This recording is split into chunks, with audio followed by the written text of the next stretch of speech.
64 boy. Scratch. Dressing the culture, I'm adjusting the culture, huh? Adjusting the culture, I'm adjusting the culture, huh? Dressing the culture, I'm adjusting the culture, huh? Dressing the culture, I'm adjusting the culture. We gon' talk about it. Come adjust the culture, we gon' talk about it.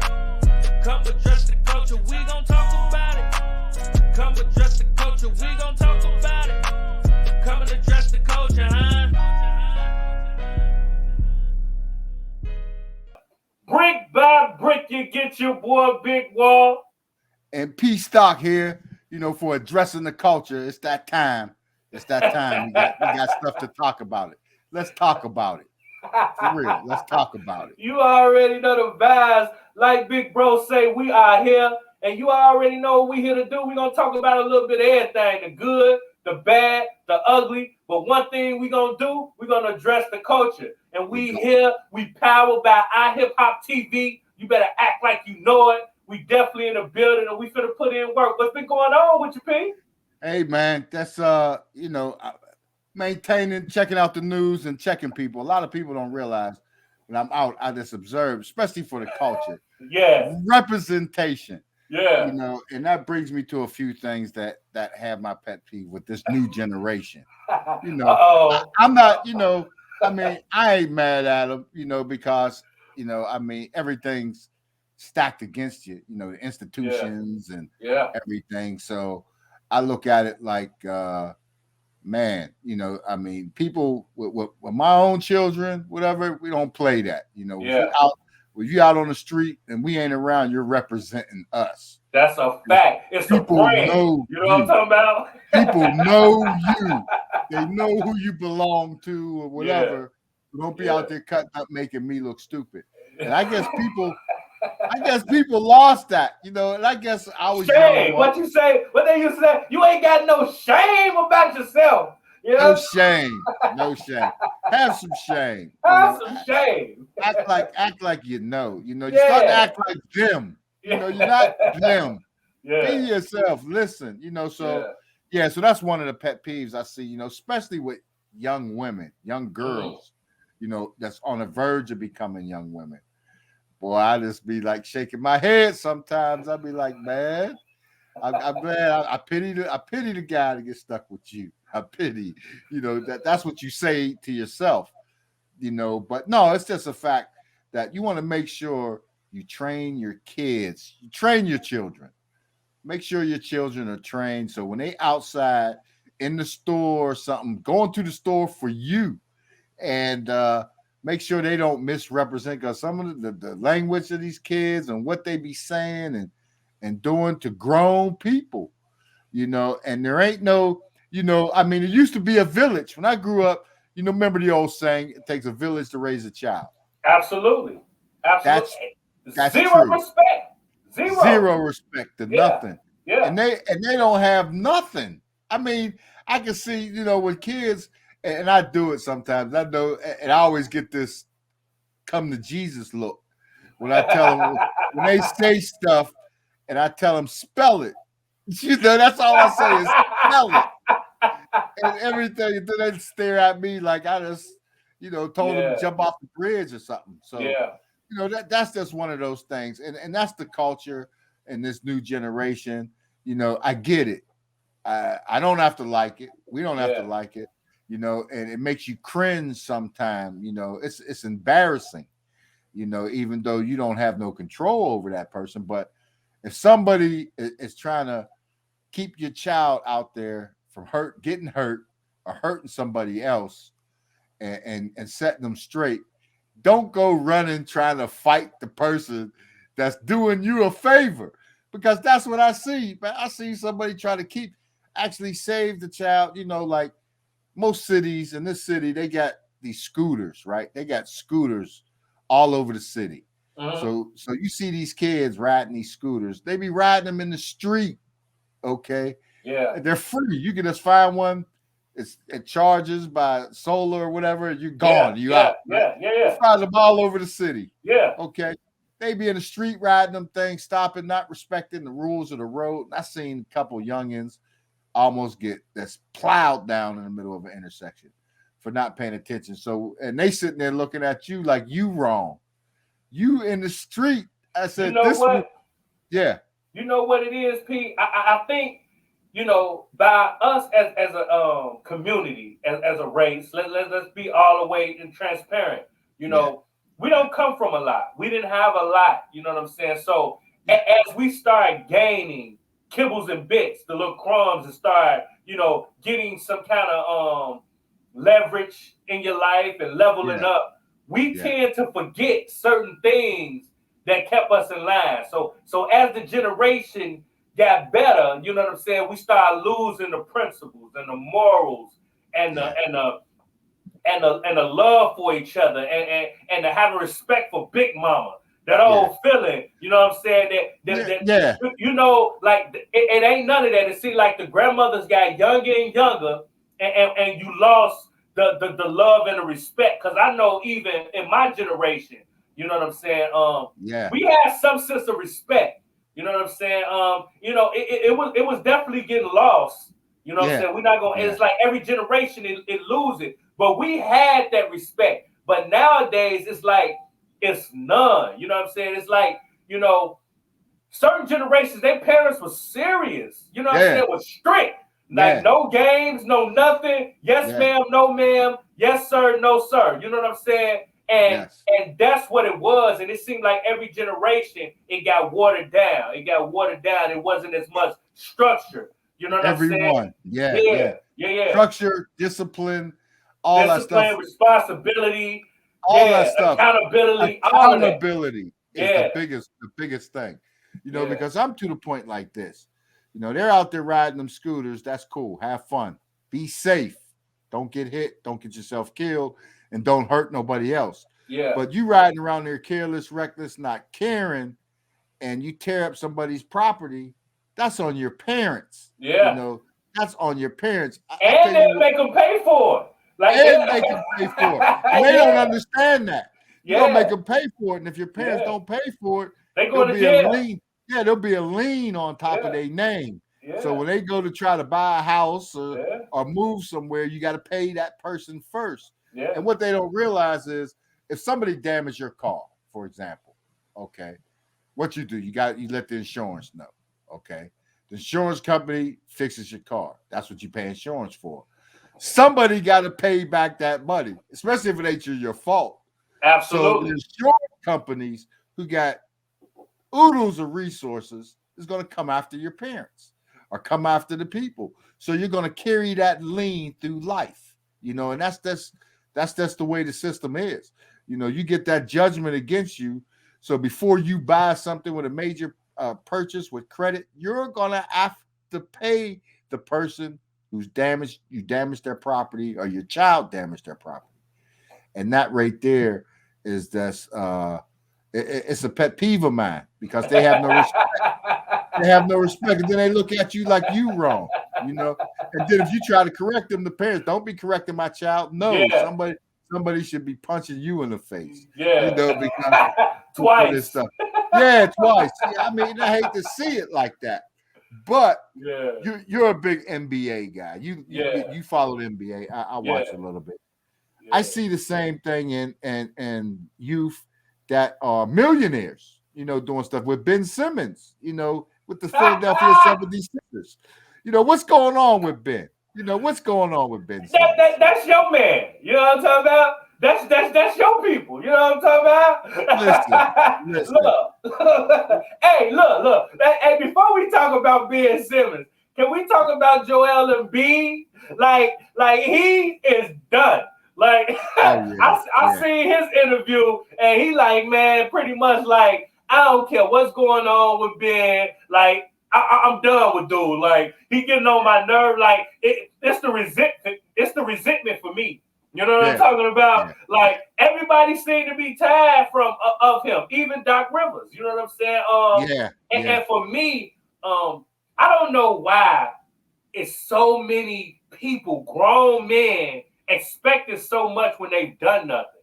You know what I'm saying? Now I can get it if you Jordan, if you Kobe, you LeBron, like you done some stuff, so you've earned the right to be that guy to say, hey, I want to trade, hey, I'm not happy with XYZ. But That's if right. you ain't really done nothing, all you done is got big checks and ain't really done nothing for the game, you shouldn't be in a position where you feel like you could do that. You know what I'm saying? No, you shouldn't be. Nah. You shouldn't be. He ain't won nothing. Literally. He ain't won nothing. In the playoffs, he ain't even shoot the ball. Yeah. They were trying to get him to shoot the ball, man. So he don't have no leverage. Yeah. Because first off, you want traded. Okay. The season that started, all the teams think that they got what they need to make their championship run. Yeah. Every team. Okay. Yeah. So about 30 games in, they'll realize we can use a Ben Simmons, but do we want to deal with the nonsense? But he's a liability too, because when you get into the playoffs, all that other stuff get cut. They cut the fat. You know what I'm saying? So now if Ben Simmons can't shoot the ball, you can play off of him a little bit. It's kind of like a 5-on-4 because he's not finna take the shot. You know what I'm saying? And you can utilize that in the defense. So is he really worth the money and the headache at this point? No, he's a good player. I mean, during the regular season, okay? Yeah. But in the playoffs, and his teammates know that. Yeah. So I can't see them wanting to, they probably in their mind saying, yeah, get rid of this kid. Let him go. Bring us somebody in here that can help us win in the playoffs too. Yeah. And it's just that type of mentality, with these younger people, where it was Doc Rivers, okay? Then it was whatever the next thing was. Oh, I don't want to be here. And you're there to play basketball, and that's all they want you to do. And now it's like you don't want to play basketball or something. I don't get it. I really don't get it. So that's one of the things I said, that the young people watch that stuff and see that stuff and think that's how it really goes. And that's bad. And not to take it off subject of what we're talking about, but did you get a chance to catch the new Dave Chappelle series, the comedy show on Netflix? The Closer? Is it the Closer? The Closer. The Close? Yeah. Absolutely. I watched the whole thing, man. Great show. Look, Dave Chappelle to go. Let's be clear. You know what I'm saying? Dave Chappelle to go. We talk about how he used his comedy to speak about real social issues. It's amazing. You know what I mean? And he puts a picture on the world through comedy that I've never seen before. Now Richard Pryor was great. Eddie Murphy was great. Was great. Don't get it wrong. You know what I'm saying? They all had, even Bernie Mac. You know what I'm saying? Bernie Mac is one of my favorites ever. Yeah, Bernie Mac. What I'm saying? Chicago stand up. You already know the vibe. But when we talk about the way Dave do it and how he delivered his comedy with social issues, I've never really seen no comedian do it like that. Black, white, Chinese, anybody around the board. He's not a black comedian. He speaks about black issues because that's what he relates to, but it's bigger than that. You know what I'm saying? Yeah. And it's funny how this community, the world, kind of take certain parts out of something, kind of twist it to fit their own agenda and not even mentioning the point of really what he was trying to say. You know what I'm saying? Yeah. And I think he has a lot of that spirit of Paul Mooney in him too. Yeah. He has a lot of that spirit of Paul Mooney in him too. Yeah, that's a fact. That's a fact. But I watched that, and then you hear that all the trans workers, of the Netflix of Netflix walked off the job. They be some unemployed people today. Okay, they be some unemployed folks today. That man's paying your salary. Yeah, but I bet you they not unemployed. I bet you they not. You know what I mean? And not only are they not employed, they feel empowered. You know what I mean? That they able to do that. And at the end of the day, it's freedom of speech. You know what I'm saying? And that's what I don't like about giving people so much power when it's not deserved. It's not deserved. No. Us as a community, we still don't get what we supposed to get. You know what I'm saying? We ain't supposed to get and they compare that struggle with ours. You know what I mean? No comparison. It's no comparisons. You're black every day. You're black every day. You're black when you wake up. We can't go in the closet and come out straight and Absolutely. everything else. So for the African Americans and the black people and brown people that are in those communities, more power to you. I know it got to be tough because Yeah. it's tough being black alone. Absolutely. So to be in there, but to walk off your job because of the man is paying your salary because of something, and he clarified all that stuff, with that stand-up act, and it was funny, and he did it in a way that, Netflix is not going to stop running that series. No, come on, they knew what they was getting. Come on, that's why they gave him that check. You know what I'm saying? And he apologized. He came back and said he was insensitive about, how he delivered his message and so on and so forth. And maybe he was or whatever. But at the end of the day, it's freedom of speech. You know what I'm saying? Giving them that slap on the wrist is the same thing that they did with the people running into the Capitol building. Like, it's no difference for me. You know what I mean? They was able to run up into the Capitol building. It was actually somebody murdered, died. You know what I'm saying? Murdered, and I ain't heard nobody get locked up. I ain't heard nobody catch no cases. I have not heard anything. But in South America, I mean, not South America, in America, when they was out there protesting about the Confederate flags, and that white boy ran through and he mowed people down and hit them, all them black people. Yeah. It was all, they locked up everybody. You know what I'm saying? They want to make sure, make it a black and white thing, but Black Lives Matter, you know what I'm saying? And all that kind of time. But they can run into the Capitol building and do that with no consequences. They can walk off on their job with no consequences. And we can't even drive down the street. You know we can't drive down the street. I know what you're talking about. You know what I'm saying? Know what you're talking about. Yeah. Bro. Address the culture, bro. You're doing that.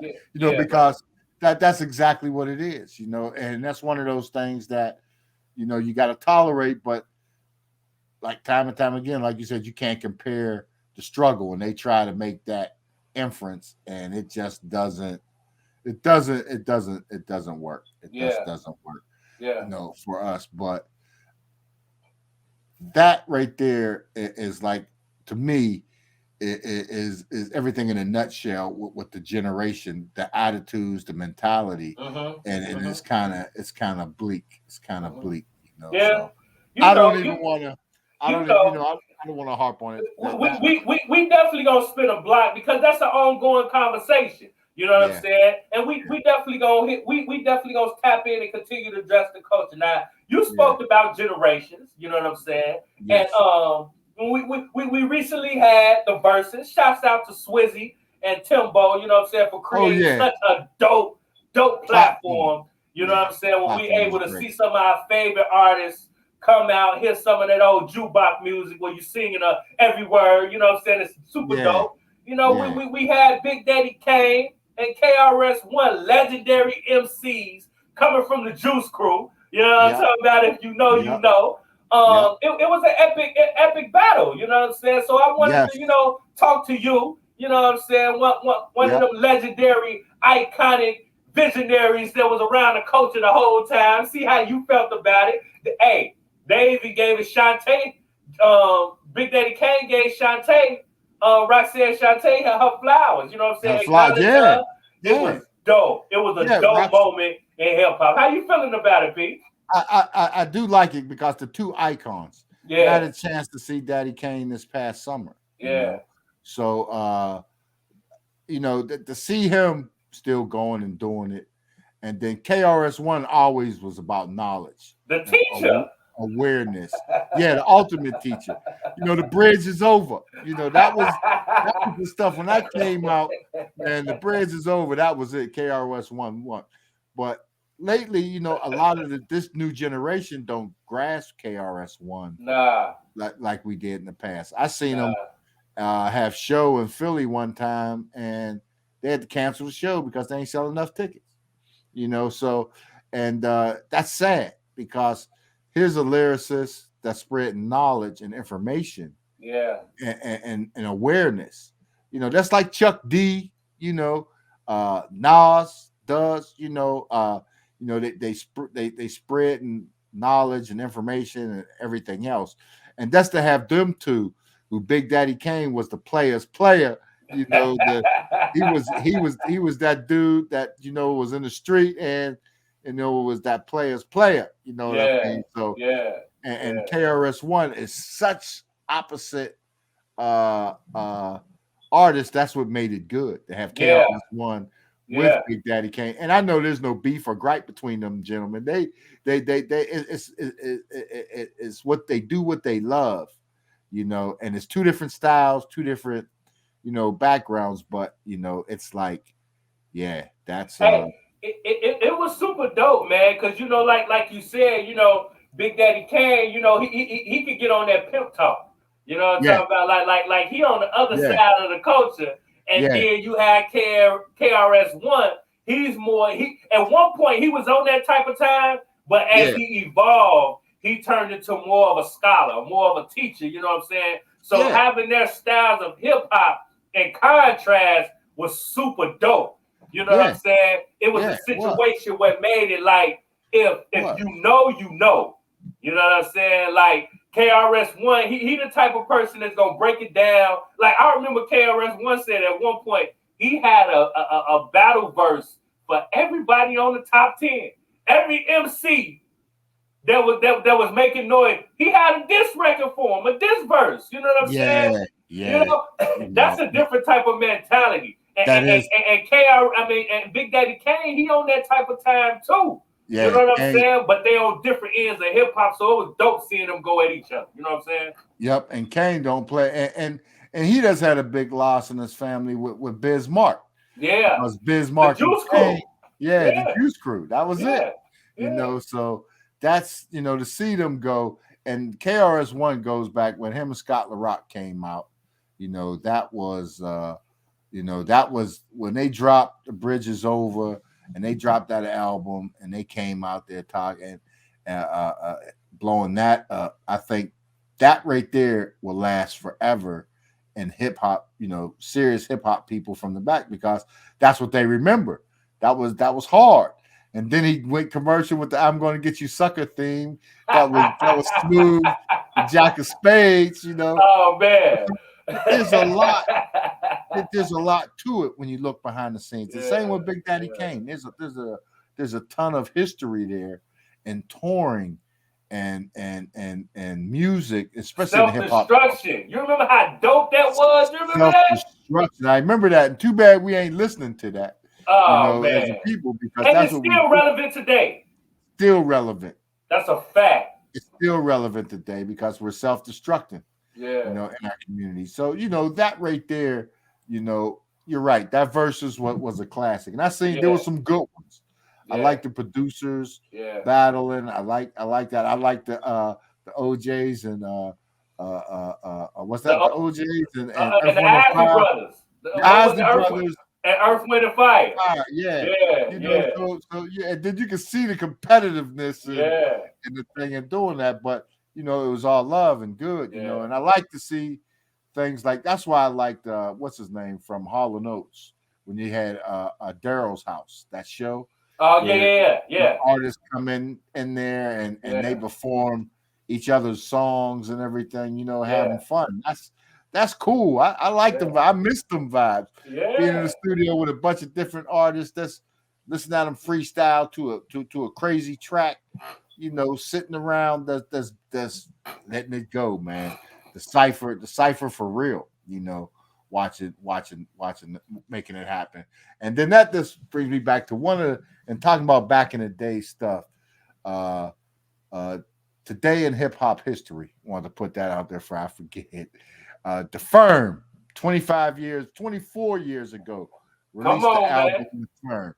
To me, that was that was a great album. That album was put together. The artists that was, with Foxy and AZ and Nature and Nas, man, that was, and the production was tight. That stuff is still listened to today. Yeah. I still got Phone Tap and Firm Biz and all that stuff in my rotation. You know, so Firm Fiasco and all that stuff, man. Those are classics. Yeah. With Dre on the production, let's get clear. You know what I'm talking about? Like at that point, I felt like they was kind of trying to go at, you know what I'm saying, Junior Mafia, you know what I'm talking about? Like that was their own version, you know, with Kim and Fox, you know what I'm saying, with Nas, Big, you know what I'm saying? And it was dope. And AZ was so underrated. You know what I'm saying? Was so underrated. Man, come on, man. Come on, AZ man. was so underrated. So underrated. And then the thing with that, like Phone Tap and a lot of those things, that was Dre was, you know, executive producer, but that was Black Caesar who actually produced those tracks. Black Caesar. Yeah. Shout out to Black Caesar, Pittsburgh producer. You know, he's the one that did that. The connection, you know, the Pittsburgh and LA Dre connection continues. But that was a great album. And I don't think we'll ever see a collab of that type of with those artists. Well, we probably will. It's still young, you know, it happens, but just the power and the voice with Foxy and Nas and Nature and AZ, you got to check it out. Y'all, if you haven't heard that album, check it out. It was, you know, but back then, you know, they considered it a flop, which is crazy. Yeah. You know what I mean? Like Dre and his whole team really felt like The Firm wasn't a good album. You know what I'm saying? They didn't put no marketing in it. They didn't. It wasn't the music. It wasn't the music. You know what I'm saying? No marketing behind it. Yeah. There was no marketing behind it. If they Which is crazy. Yeah. Because you got Nas alone, hands down, arguably one of the greatest MCs of all time. Arguably got one of the greatest albums of all time in Illmatic.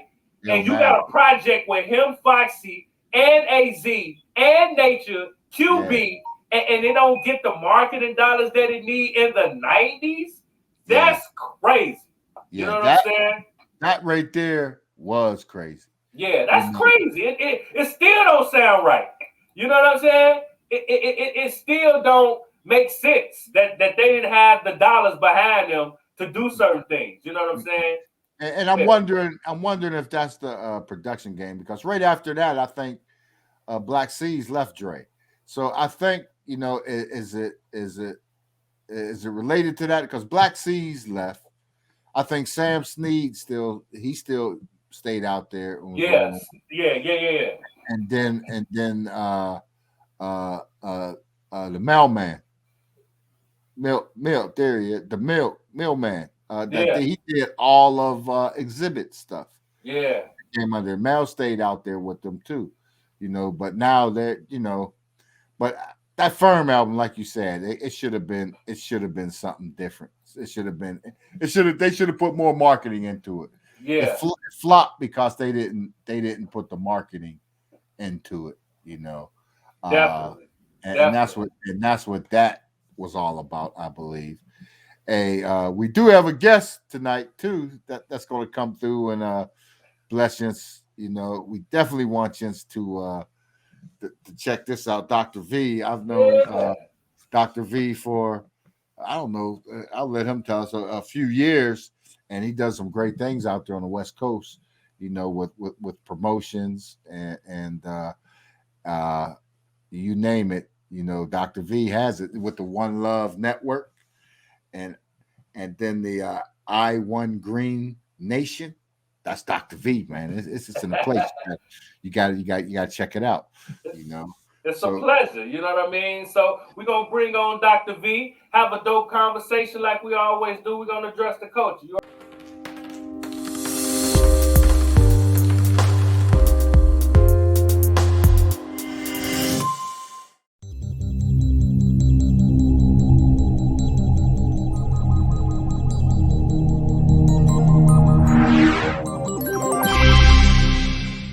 We're gonna address the culture. There he is. The culture. What's going on with you, Dr. V? What's going on, my brother? Looking like my. What's up, Pstock and Big Wall? How you doing, brother? Everything's all good in the brotherhood. All right. You know, we glad you can come through and bless us with some info on the One Love Network. You know, and a lot of people, you know, the viewers and stuff, let them know your background in promoting and everything in the business. Yes, I got started around about the age of 26. I started working with 98.1 FM radio station. And so that was a lot of promo experience, going to different venues and setting up and giving out flyers and things of that sort. You remember back in the day, it wasn't social media like it was, like it is today. Street sweeping. I did it. I learned from the best. I was at SRC and Loud, so yeah, I learned from the best. Yeah, Steve Rifkin. Yeah. He mastered that. He mastered it. Getting all the cars outside the club, right? Oh yeah. Come outside with the flyers, and then tagging, putting the poster, sniping. Old-fashioned street teams, huh? Old-fashioned street teams. Oh yeah. It was effective too. That's a fact. It still is. It still is. Yeah. It's effective. Yes, it is. Absolutely. Outside, with the internet. But so you go back that far and then promoting and go on. I didn't mean to cut you off with that. It's all good. I mean, this is what the addressing the culture is, it's sharing the love, right? Absolutely. Right. Absolutely. I say a little something, Big Wall say something, Pstock says something, and it all gets out to the world. That's right. And with some of my promotions, I hooked up with some of the Bay Area promoters when I first got started.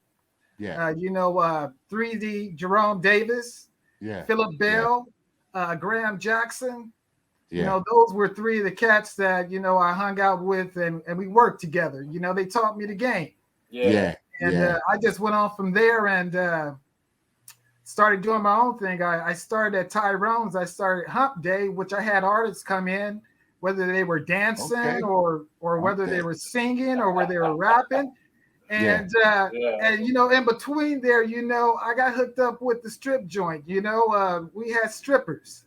So, so we had at different clubs, we had the strippers coming through, male and female. And then we finally opened a spot for that. And unfortunately, like I was listening to your one, address to culture. It's like the trust, right? You throw your money out there. Yeah. It's the trust. You're right. Yeah. You're right. Yeah. Who holding the money is what I want to know. Yeah, he got the money. You got some people. I just wrote the check. You know what I mean? Yeah. People standing there with the looks on their face, looking like, is that the money? Is that everything? They constantly counting, right? Yeah. You're right about that. Yeah, I remember the 99 centers. I'm looking around like, man, I know we got 250 people in here. So I know we got 250 people in this hall right here. How come we only got $90? How many people was getting this?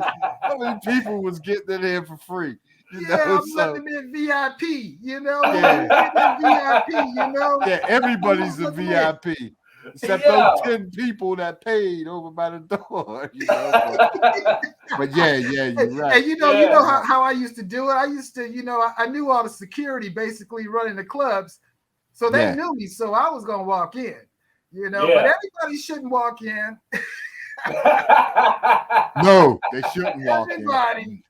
No, walk in. Oh yeah, those are my people. Those are my people. Right. Oh yeah. She's with me. Yeah. Oh, her and her. Yeah, she's with me. Money like that, you can't make money like that. I tell you. You can't, not at all. Dr. V, you've been doing your thing for so long in the promotional game, man. When we talk about putting in work, how long have you been promoting for the One Love Network? Oh, it's been 21 years. 21 years. Wow. And you know what? Years. You know what's so funny about it? I promoted so, right? And it's like, why aren't all the people following, especially our brown people, right? Yeah. We definitely need love. Why aren't we following and wanting to give the one love? Because there's only one love. People have so many definitions of love. I can't figure it out. No. But there's only one love. Yeah, there's only one. You know what I'm saying? And it's said in the word, love thy neighbor as thyself. Yeah. You know what I mean? Yeah. Yeah. Definitely know what you mean. Definitely And you know, and even with the platform with all the artists in which you're promoting Pstock, you know, I see that they need to promote iHipHopTV more so as well. You know what I mean? Yeah. If they're on the platform. Yeah. Me and Big Wall talk about that all the time, you know, and everything. And I'm glad you brought that up. That's a great point. And that's the hardest part. You know, if you're not promoting yourself, you know, I'm bringing you to the platform. I'm promoting the platform.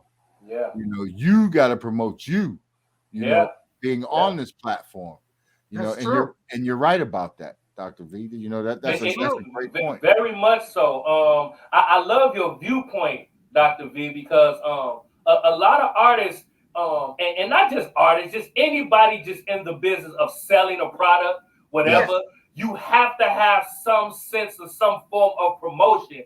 And people forget about that part. Like, they'll put money in everything else, making the music, making the cover, shooting the video, buying the product, doing everything.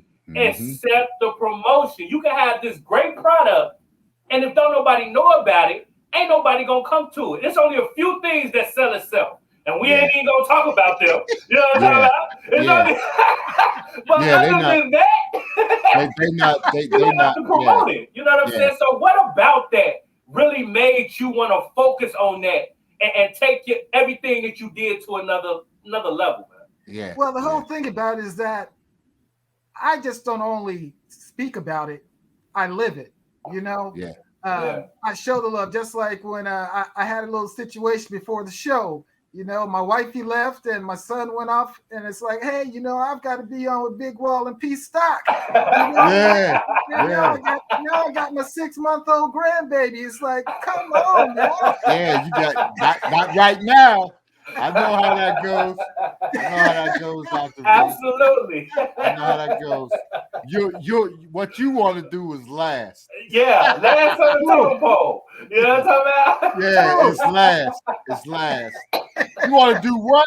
Oh, you better do that stuff. Do that stuff tomorrow. You know, yeah.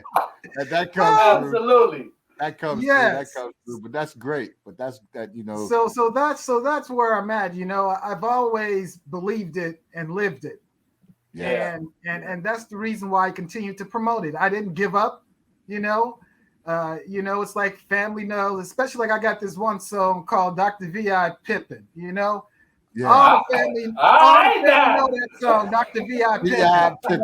I co-produced it. Yeah. Dr. V.I. Pippin. Talk about it, man. You have to listen to it one day. Yeah, you got to shoot that over. I didn't know. A lot of this stuff, man, you had to come through on iHipHop, you know, and let's explode with it, especially since I'm changing the format on some stuff to open it up to bring in more, you know, but I'm closing it down as far as like key things, you know. I do want to see your son, you know, and holler at him, because I know he's equipped with you as a pop. I know as an artist he's equipped, and he understands the marketing game. With that. He ain't got no choice. Yeah, no choice at all. You probably tell what you do. Kicking in the studio, you know, with the honeys, you know, but you know, for them to actually start to hear your song, you know, because basically, you know, here 106.1, you know, the radio station out here in San Francisco Bay Area, they play the songs over and over again. You know, like Drake right now was just blowing up all over the place. And here in the Bay Area, you know, that song about you know, girls loving girls, you know, that song is blasted. Girls love girls. V.I. pimping, you know what I'm talking about? V.I. pimping. Yeah, you got to take over. You got to break that mold. You got to break that mold. Hey, Dr. V, have you know Greg Isom up in the Bay Area? No, I don't. You know, right here lately, I've been kind of like, you know, kind of closed up here. You know, just dealing with my son and their producers. I hear what they got going on, and you know, promoting family. You know what I'm saying? I do get out from time. I did get a chance to get out to check out Dark Diva's show. out there in Oakland. That was a great show outside. You know. Did Tato perform over there? No, he didn't. He didn't get a chance to perform over there. Okay. You know, hopefully next time around, you know, Sauce P and Tato can perform out there. You know, because it was a good look. It was a good look. Yeah. Diva putting the shows together. You know, bringing artists and giving artists the platform to go locally. You know, and I respect that, and that's what iHipHop's all about with the platform.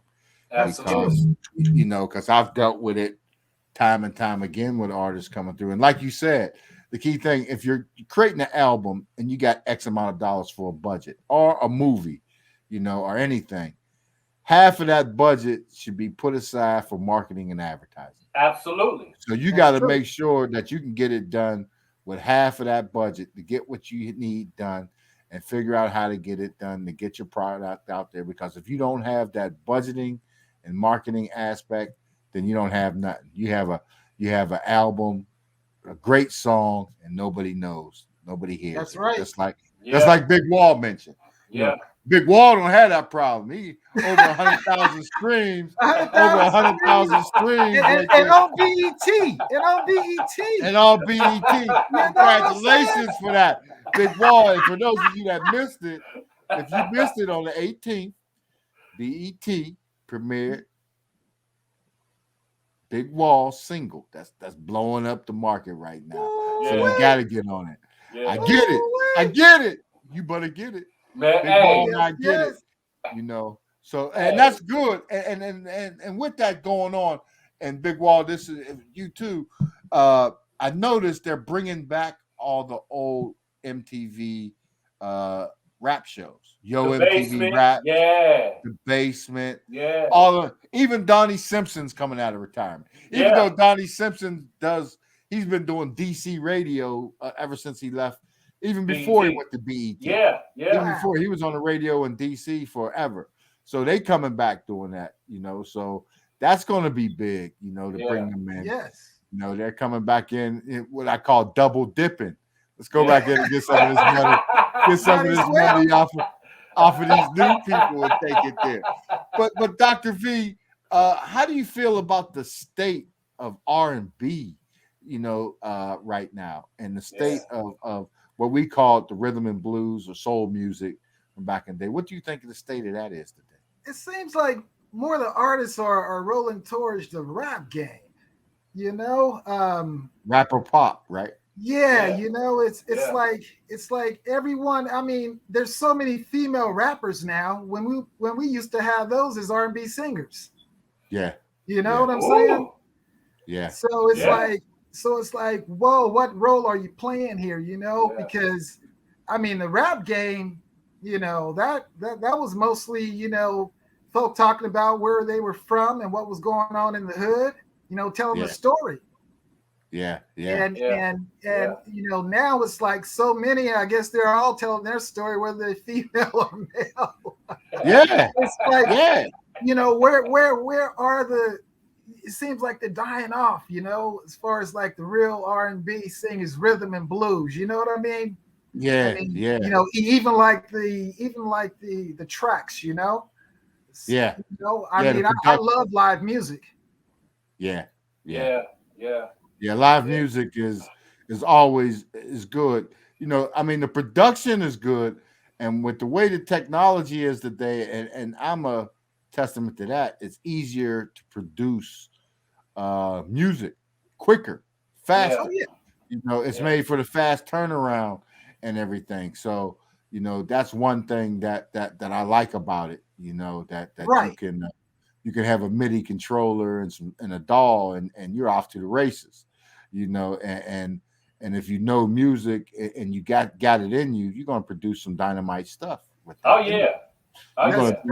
Big Wall, you dabble in production too, right? A little bit. Well, you know, no, we dabble in a little bit of everything. You know what I'm saying? Just like Dr. V. You know what I mean? And it's so dope to have you on the show. You know, because we value what you do. It's a major part of the culture. And how you just spoke about the R&B game, I'm just curious to find out just culturally in general, if you could change something about the culture, whatever aspect of it, just the game in general, what would you change, Dr. V? Good question. Well, with all the times that are going on right now, because I know you both of you touch on the political aspects of what's happening in the world, we all need to come together. So we need music in order to bring people together, in this day and time right now. We really do. Yeah. I mean, if I could change something, instead of talking about being on the block and, shooting up this neighborhood or whatever, can we show some love? You know what I'm saying? Can we love our brother? Can we love our sister? One love, And strength in numbers. Yeah, and it starts with the family, it starts within your own family. I just don't speak on this for everyone else to do it. I have to show love within the family, It starts with self. It starts with self. Is that accountability? Huh? Yeah, is that accountability, Accountability. Accountability. I had a tirade about that earlier. So, but yeah, that's what it all relates to and goes back to. And we definitely feel you on that, Dr. V. That's what I was talking about, and we got to keep delivering, bringing from the past of how things, and make sure we guide the future. These kids going in to this hip hop, even though they're making more money hand over fist. I mean, I be watching, I be seeing Meth and all them scratching their head, talking about how they making all this money. I'm like, it's a different where back in the day you ran to the label, and the label you press with the label. Now these 360 deals then totally evolved. After Leor Cohen started that term 360 came up. Yeah. He started doing that stuff.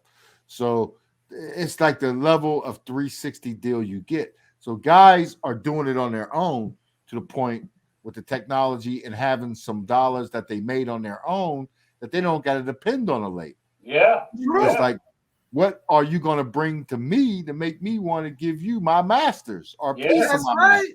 Yeah. Or anything like that. So that's what I love about it, the independence of the way it's going and music today. I love that about it, But Dr. V, what's the mission? Let people know, the viewers know, the mission of the One Love Network and the iONE. And before, go into a little bit of the iONE Green Nation. Let people know about that. Because that's what I remember. I remember a couple of years ago, you had you got Humboldt County on lock, right? Yeah.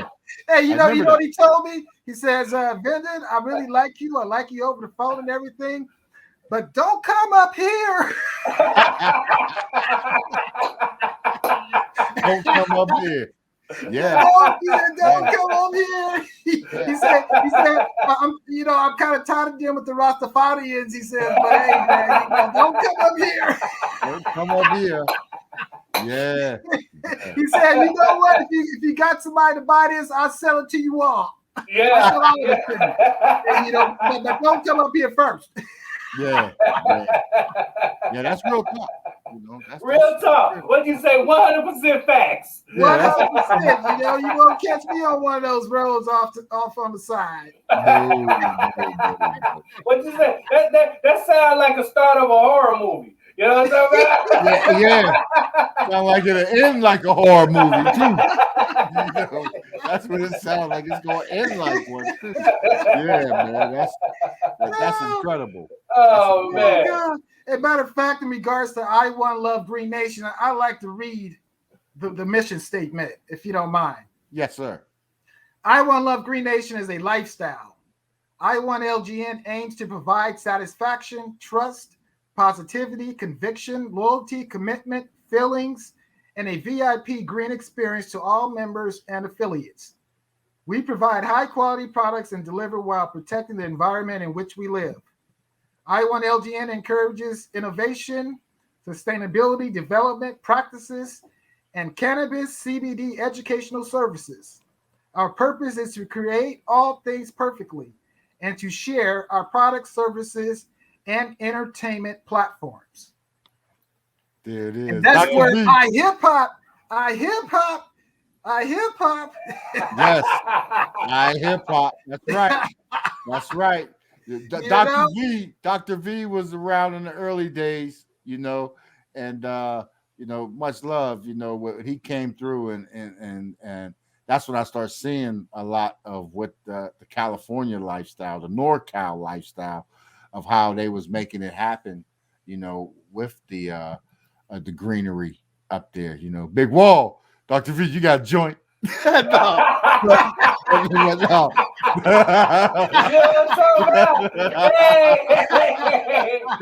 We 420 friendly. You know what I'm talking about? Yeah, we 420 friendly. Yes. I was at the 420 show. Yeah, we got the 420 network. Yeah, we did the 420 show. We started iHipHop on 420. Yes. Our first show was on 420. Wow. It was on 420. That's when we started. That speaks volumes. You know what I'm saying? Yeah, boy. So that was good. But Dr. V, back to, we don't want to get off task of that, but back to the mission of the One Love and the iONE Green Nation. And then One Love, you are affiliated and attached to the Jackson Family Foundation as well, right? That's true. Yeah. That's true. We're all connected. We're all connected. And excuse me, I'll change my hat here for a minute. Go ahead, put on. You wear multiple. I had to represent with iHipHopTV first. Yeah. You wear multiple hats anyway. Yeah, you wear them anyway. You wear them anyway. I like that. I like that hat. Well, what hat is that? Which one is that? Yeah, this is Club Nirvana. Club Nirvana is One Love Network's affiliate. Okay. And we have all sorts of products for sleeping. We have flour, we have ointments, we've got oils for pain, for rubbing on your sore when you're out there golfing. You know what I'm saying? You can rub that on your, on your joints and get relief. So we have quite a few products on the website club-nirvana.com. Okay. And if you want to look up with me, my ID number is 1069. So when you go to the website club-nirvana.com, which is club-nirvana.com. Yeah. And when you go there and you see the products there you want to order or become a member, not only can you become a member, you can own your own online store. Yeah. So if you're smoking it, you can actually be promoting it. Yeah. That rhymes, huh? If you're smoking it, you can actually be promoting it. Legally. And we have white glove delivery in California and Arizona. So we'll deliver in a little Toyota Prius to your house or your business. You know what I'm saying? I know what you're saying. You don't have to go to the dispensary. You can just go online and order. And your order will come to you. And you'll see the little map as it's coming to you. You can see the little car coming your way. Okay, they're almost here. Dr. V, now I can't let you get up out of here. Before I tap into this a little bit, because I'm so impressed by people of our community and our culture wearing multiple hats, being entrepreneurs, not allowing themselves to be in a box. And you've been doing it well. You know what I'm saying? How important is being an entrepreneur and having multiple streams of income for you? It's very important to have multiple streams. And if you don't have a stream going, you need to get it started. And in doing so, you'll bring others along with you, have the same vision, because that's very important to have those streams of income coming in and even have the resources to even actually be able to eventually have it. And some people are scared and they won't tap in. They won't promote it.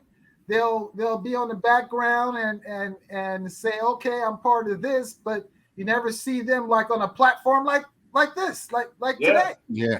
Like tonight, we're on a platform with Pstock and Big Wall. Yeah. You know, Club Nirvana, you know, is here on this amazing platform. Yeah. Club Nirvana. Yeah. That's huge, you know, and yeah, man, and I like the hat too, so I'm gonna have to get me one. Thank you, sir. We definitely gonna have to get us one so we can represent. You know what I'm saying? Super promoting ourselves. You know what I'm saying? I'm gonna go on and cop me one. I'm gonna cop me one. Yeah, I'm gonna cop me one. And look, you see what P said. I'm a cop one. That's the best way of supporting is by spending money with your brother. You know what I'm saying? Right, not looking for a handout. That's not supporting me. I'm gonna support you by buying it. You know what I'm saying? I'm a cop one. So me and P, we gonna cop us one. You know what I'm saying? That type of time. Yeah. That's what I'm talking about. We cop it. Yeah. Please believe. And then I'm gonna wear the hat and go cop. Legally.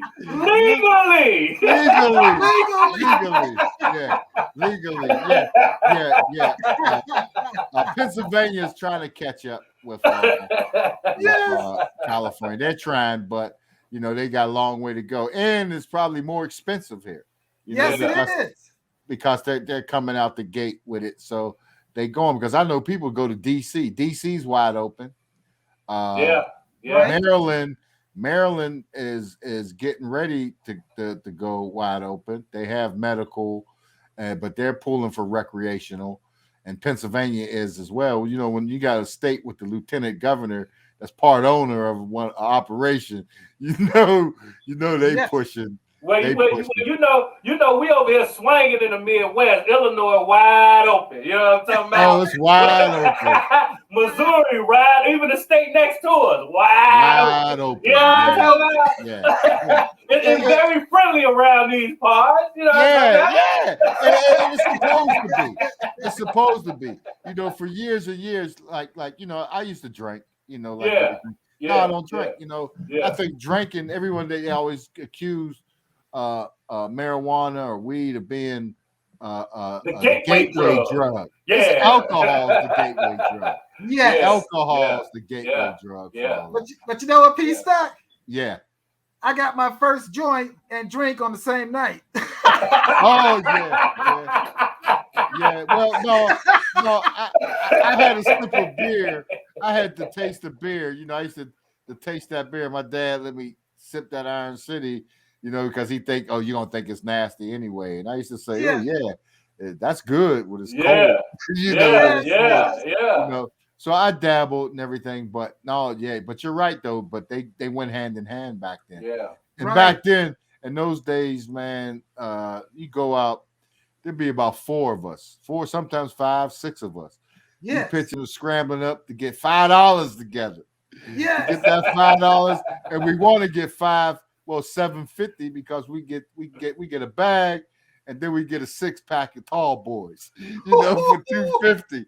And then go veg off, you know. I swear, bro. Like our lives are so like lined up, big bro. Like we used to do the same thing, you know. My brother split a little nickel bag. You know what I'm talking about? Go get us some old golds. Get a little 4-pack of the old gold. You know what I'm talking about? And we always was $4. We was $1 short because we needed our blood money. And they knew. They used to say, "Oh, here they come. We know they're gonna be $4. They know they're gonna be $1 short." You know? That's a fact, man. That's crazy, man. But that's the culture. You know what I'm saying? That's the culture. I remember them nickel bags, boy. You get a nick and you bust it open $5. You roll 24 J's. Now see, that was before my time. Ain't that right? You used to get a nickel bag. You get a nick. No lie. You get a nick, right? Oh, man. Nick. You can roll 25 joints out of that thing. Oh, man. Happy birthday. Yep. So that was our thing. We go there and buy a nick. You know, I knew guys that started, they get one nick, flip it, you know, roll dollar J's because you roll a nick and you sell a J for $1. Yeah. So you sell all 25 Yeah. Then you go cop another nick. Yeah. Put the You money can come away. up. Do it again. Yeah, they was coming Yeah. up. We was coming Yeah. up. We Absolutely. was coming up. Yeah, we was coming Absolutely. up. That's a mean profit. That's a Yeah. mean profit. You Yeah. keep doing it all day, man. You good. You know what I'm Flip it, talking about? yeah, because you real. Because in school, Yeah. everybody was smoking. Yeah. You know? Right. Yeah. Girls, Yeah. And matter of black, fact, white, Asian, yes, everybody. indeedy. And you know what? I was doing a little history on, in regards to cannabis. Yes. It started over in Japan, and then it went over to China. Then it went to Egypt, went to Brazil, came up and hit Washington, D.C. And you remember, like in the 1950s with jazz, everybody in jazz was smoking. Yeah. Yeah. They were smoking, just like the rappers had the weed in their saxophones and in their instruments and stuff. You know what I'm saying? Yeah. Right. It was even doing harder drugs Yeah. too. Yeah. Some of them dabbled harder. Just like they do today. They still dabbling harder, some of them. Yeah. But weed was always a part of the culture. Yeah. Yes, when it was. came down to entertainment, especially in the music, and alcohol was there too. And most definitely. And then when you go back further, there was a lot of opium, going around too. I remember that when I was young. I had a guy, he used to come, and I was in college, and he used to come around, and I used to see him. I used to call him Smiley. He walk up, eyes big, always smiling. I say, man, I need some of that. What you got? He break it out, and we sit there and be like, roll up, and then we both be sitting there smiling. What you say? Right I get it now. I get it now. Yeah, I get it. I'm like, oh yeah, but we was exposed to a lot of stuff during the day. Yeah. I had an older brother and older cousins and stuff that dabbled, and especially after Vietnam era, when people came back from Vietnam, it was really even prevalent. I was lucky to catch the tail end of all that, but the weed was, it had already carried over to the generation. So I see how the succession goes on today with it, just with the blunts. Too many recording studios. I can't do the blunts anymore. Blew my lungs out with that stuff. But that's what we used to do. I mean, we sit in the studio and we working on somebody's project, and they rolling. I seen dude, producer, big shout out to Sappho. I seen him dump a whole Dutchie and then roll it, fill it with weed and roll it to the same size as that Dutchie was. What? And we been there smoking that thing. Or stuff it. You roll it out and then you stuff it out like that's exactly right. Man. Oh, man. mama. Yeah, buddy. It's different. Man, it's different. You got two or three of them floating around the studio. Woo! Yeah. Like Snoop Dogg, huh? The Weed Olympics. You know what I'm talking about? I could be on here all night and tell you about me and rapper stories, man, with weed and club. Especially when I worked in radio, when I worked for The Beat in Philadelphia, and they used to do a Thursday night show up in and we talked about this earlier, Big Wall, about the LBGQT, right? We used to do a Thursday night show up in North Philly at a strip club, and the theme was women who like to watch women shake their booty. That was the theme. So it was a strip club, and it was women in there, and weed was going around, because I used to go back to New York, and that's when Blueberry start coming out, when people was messing with Blueberry. And we had Blueberry and everything. That stuff was so potent and strong. You could smell it in the trunk of a car. Smell it without no fire to it. You know what I'm talking about? No fire to it. But I used to sweat bullets going through that Harlem tunnel, and there's a traffic cop standing there flagging. I hope you don't smell that shit. But yeah, we have it in a can and plastic and everything else, and you can still smell it. Yeah. But that show right there that Thursday, it was ladies' night, and man, I mean, that's what the LGBTQT, we talked about it earlier, that community back then, there wasn't none of that. You know, so yeah. And this ain't that long ago either. Yeah. You know, Right. so this is like mid 2000. Yeah. So this was like, man, but I mean, talk about going hard.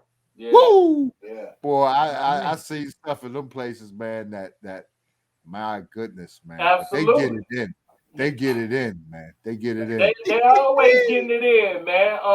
And that's exactly a part of the culture that, you know, we need to talk about. You know what I'm saying? Yeah. The good parts of the culture and how we are using what's legal now, that's always been a part of the culture, is legal now, so now it's okay. So that just lets you know that everything we've been doing, we set the trends, we set the culture. Like Dr. V with the promotion and doing what he's doing, that's trailblazing activity. You know what I mean? Yes. And I'm just so proud of everything, the work you've been doing, Dr. V, along with ourselves. We are definitely, truly addressing the culture, you know what I'm saying, in a dope way. Now, along your journey, Dr. V, what would you like to say to all of the supporters, all of the people that's been in your corner, you know what I'm saying, the A1s and day ones, as we call them today, you know what I'm saying, all of the people that has been holding you down throughout your whole journey? What message would you like to say to them? Real quick, a few words. I love you most. I love you most. Yeah. We hear you. Yeah, we love you most. Yeah, Dr. V. Appreciate you, but Dr. V was right there from the beginning of iHipHopTV. You know, he was there supporting and lending a hand. And I'm glad now that we have communications open 100% between us, so we can coordinate some stuff. Coordinate. You got to coordinate. We got to bang, bang, bang. We got to coordinate some stuff. But so and Dr. V seen it. You know, he's seen the evolution of iHipHopTV. He can tell you firsthand. Oh, most definitely. You know, from coming back and I'm talking about, we started streaming back in we did the event for Jackson Family Foundation back in 2014. Christmas Eve. Christmas Eve. Epic. Oh, yes, it was. Dr. V, I was talking about, because it got shut down this year. The NFL shut it down. But the event in the NFL Hall of Fame Stadium in Canton, Ohio, the One Love concert event with the Jackson Family Foundation, it's supposed to be moved till next August. Is that correct? You know, I haven't got any updates on that yet. Okay, but that's a big event. That, you know, COVID changing things. You know, COVID killed. We got to ride it all out. You know, but we getting there. COVID killed us. Yeah. COVID killed us in there. So, you know, that was one of those things. But man, we appreciate you, Dr. V. Yeah. And on you. And I'm getting one of them hats. Well, we definitely get one of them hats. You know what I mean? One of them hats. We thank you for coming through the show, man. We definitely gonna have to spin a block, man, and have you come on, and we're gonna talk about more, man, because you got such a vast range of knowledge that we definitely need on the culture. You know what I mean? Now, before you get out of here, we can't let you go. Before you tell everybody how can they get in contact with you, all of your handles. You know what I mean? Let everybody know how they can get in tune with you, Dr. V. All your platforms. They can just Google One Love Network. ONELUVNETWORK. That's all it. Right, that's it. Google it. You hear that? That's it. Google him. He's not hard to find. You know what I'm talking about? You can Google it. Google Dr. V. He will set you free. Absolutely. Again, we want to thank you for coming through, man. Time is something that we know you can't get back, so we appreciate you giving us some of yours, brother. Yes, I appreciate Pstock and Big Wall. Both of you have me on the platform. I appreciate that. Yes, sir. Thank you. You'll be back. We'll have you back real soon. You know, that sounds like a plan. I gotta get you on iHipHop to blow some stuff up too. Yes. You have a good day, and we're gonna spin the block with you again, Dr. V. Talk to you soon. All right, now. Talk to you Dr. soon. V. All right, brother.